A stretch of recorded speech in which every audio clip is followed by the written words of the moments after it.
समर्पण ध्यान योग का परिचय। समर्पण ध्यान योग को गुरुदेव सदगुरु श्री श्री कृपानंद स्वामी जी ने कुछ ऐसे समझाया है।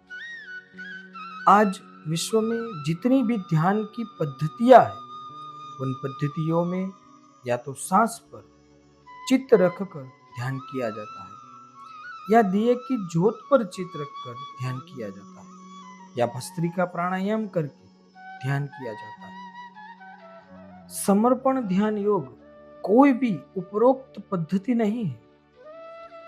समर्पण ध्यान योग कोई ज्ञान की पद्धति नहीं है। यह तो एक पवित्र आत्मा द्वारा एक पवित्र आत्मा पर किया गया एक संस्कार है। बस यह संस्कार पाने के लिए पवित्र आत्मा होना पड़ता है और परमात्मा के माध्यम द्वारा परमात्मा को पूर्ण समर्पित होना पड़ता है। बस संस्कार घटित हो जाता है। समर्पण ध्यान योग का संस्कार पाने के लिए जंगल में जाने की जरूरत नहीं है, समाज छोड़ने की जरूरत नहीं है, यहां तक कि आपका कर्म छोड़ने की जरूरत भी नहीं है। आप जो भी कर्म करते हो वह अपेक्षा रहित होकर करने की जरूरत है। फिर वह कर्म तुम नहीं करोगे, तुमसे होगा। जो भी कर्म पहला करोगे वह तुम अपनी इच्छा से करोगे, बाकी बाद के कर्म तुम्हारे से हो जाएंगे।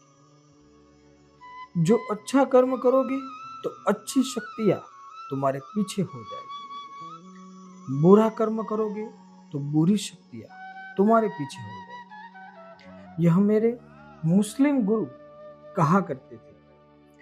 पवित्र और शुद्ध आत्मा के द्वारा एक पवित्र और शुद्ध आत्मा पर किया गया यह एक संस्कार है। इस प्रक्रिया को घटित होने के लिए और इस संस्कार को ग्रहण करने के लिए प्रथम आत्मा होना पड़ता है। आत्मा ही संसार में नाशवान नहीं है, बाकी सब नाशवान है। जब आप इस पवित्र संस्कार को ग्रहण करते हैं और अपने भीतर विकसित करते हैं तो आप मानव से महामानव हो जाते हैं, और फिर आपका शरीर तो माध्यम बन जाता है, और फिर मेरे जैसे सामान्य मनुष्य के माध्यम से भी 22 वर्ष में ही विश्व स्तर का कार्य हो जाता है। तो यह हो सकता है।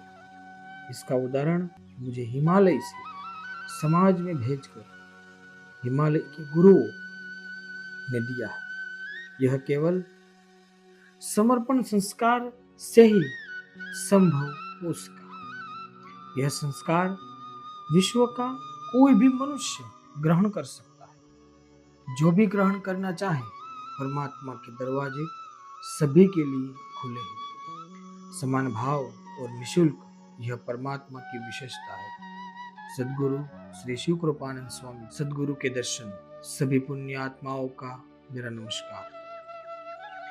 आज जीवन के उत्तरार्ध में पहुंचकर जब मैं सोचता हूँ कि इस दुनिया में सबसे मूल्यवान क्या होता है, मेरे जीवन में सबसे अधिक मूल्यवान क्या अनुभव हुआ, तो लगता है दुनिया की हर चीज ने मेरा चित्त बाहर की ओर आकर्षित किया है। यानी दुनिया की प्रत्येक चीज मुझे बाहर ही ले जाती है, मानो सारी दुनिया ही जेबकट हो और मेरे चित्त रूपी धन को लूटना चाहती हो। चित्त को आकर्षित करके रूप अलग अलग है और तरीके भी अलग अलग, सभी मेरे चित्त को कम या अधिक मात्रा में लूटते हैं। सारी दुनिया ही चित्त को लूटने वाली है और चित्त मेरे जीवन की अति मूल्यवान धरोहर है, क्योंकि चित्त ही है जो मुझे मेरे भीतर के परमात्मा तक ले जाता है। कई बार मनुष्य को मन और चित्त का अंतर ही नहीं समझाता। मेरे जीवन का अनुभव यह रहा कि विचार वह वाहन है जिसके माध्यम से चित्त यात्रा करता है। पहले हम किसी स्थान का विचार आता है और दूसरे क्षण उस विचार के माध्यम से हमारा चित्त कुछ स्थान पर पहुंचकर वह स्थान को देखने भी लग जाता है, और जिस स्थान को या जिस व्यक्ति को हम देखने लग जाते हैं उसी क्षण उस स्थान की या उस व्यक्ति की ऊर्जा ग्रहण करते हैं। अगर वह स्थान अच्छा है तो वह व्यक्ति अच्छा है, तो हम कुछ ऊर्जा का, कुछ अच्छी ऊर्जा का ग्रहण करते हैं। वह स्थान या वह व्यक्ति बुरा है तो हम बुरी ऊर्जा ग्रहण करने लग जाते हैं। यानी हमारे चित्त को अच्छे और बुरे का ज्ञान नहीं है, वह केवल और केवल एक क्रिया करता है, बस ग्रहण करता है, उसे कुछ नहीं आता। तो हमें हमारे चित्त पर नियंत्रण करना पड़ता है। मन का संबंध शरीर के साथ होता है और चित्त का संबंध आत्मा के साथ होता है। मन सुखी या दुखी होता है, चित्त सुखी या दुखी नहीं होता। शरीर से विचारों पर नियंत्रण होता है, आत्मा से चित्त पर नियंत्रण होता है। चित्त छोटे बच्चे जैसा होता है, उसे अच्छे और बुरे स्थान का ज्ञान नहीं होता है, वो किसी भी स्थान पर जाकर खेलने लगता है।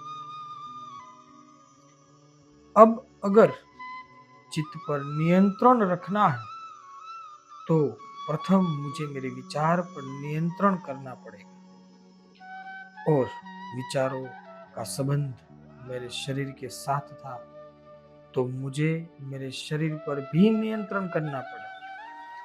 और तो आधा देव है और आधा दानव है। शरीर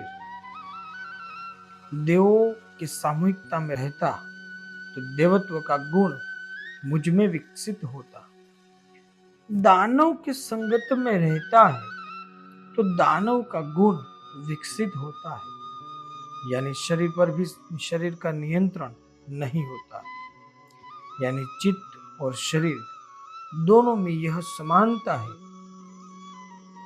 जहां रहता है वहां से ग्रहण करता है। यानी सब कुछ सानिध्य के ऊपर ही निर्भर है। अब सारे झगड़ों की जड़ यह शरीर ही है और शरीर को ही समाप्त करना है। तो हमें ऐसी सामूहिकता की आवश्यकता है जो शरीर तो है लेकिन शरीर भाव नहीं है। प्रत्येक मनुष्य तो थोड़े समय ध्यान के माध्यम से शरीर भाव रहित हो सकता है, लेकिन हमें एक ऐसा मनुष्य नहीं है। ऐसे मनुष्य की सामूहिकता चाहिए, और ऐसी सामूहिकता एक ही शरीर में मिल सकती है, वह है सद्गुरु। वह एक शरीर है लेकिन संपूर्ण शरीर भाव विहीन है, इसलिए क्योंकि वह अंतर्मुखी है, उसका चित्त बाहर नहीं है, सदैव भीतर ही रहता है। इसलिए उस चित्त पर, उस शरीर पर चित्त रखने वालों का चित्त भी कुछ क्षण के लिए क्यों न हो भीतर चले जाता है। शरीर भाव से मुक्त होने के लिए सद्गुरु का दर्शन आवश्यक है। दर्शन कभी शरीर का नहीं होता है, दर्शन सदैव आत्मा का ही होता है। किसी सद्गुरु का दर्शन तो केवल आत्मा होने पर ही हो सकता है। शरीर से तो शरीर को देख सकते हैं। सद्गुरु देखने की नहीं, अनुभव करने की चीज है, और अनुभव करने के लिए प्रथम हमें आत्मा होना पड़ता है, यानी प्रथम सदगुरु के दर्शन होना चाहिए। और अब सदगुरु के एक शरीर मानकर देखते हैं तो वह देखना हुआ। अगर आप स्वयं को आत्मा मानकर सदगुरु के भीतर के परमात्मा का दर्शन करते हो तो अनुभूति का प्रसाद पाते हो। सदगुरु के दर्शन तो पूर्व जन्म के पुण्य क्रमों से मिलते हैं या पूर्व जन्म की गई तपस्या से मिलते हैं। और सानिध्य वह तो बहुत ही कम आत्माओं को प्राप्त होता है। अगर पिछले जन्म में सदगुरु की ओर आप एक कदम भी चले हो तो इस जन्म में सदगुरु आपकी ओर 10 कदम चलता है। सदगुरु का सानिध्य किसी भी कीमत पर मिले वह सस्ता ही है, क्योंकि इस दुनिया में वही सबसे बहुमूल्य हो, क्योंकि वही एक ऐसा है जो जगत में हमारा चित्त भीतर की ओर ले जा सकता है। सदगुरु का स्वभाव सदैव क्षमाशील होता है।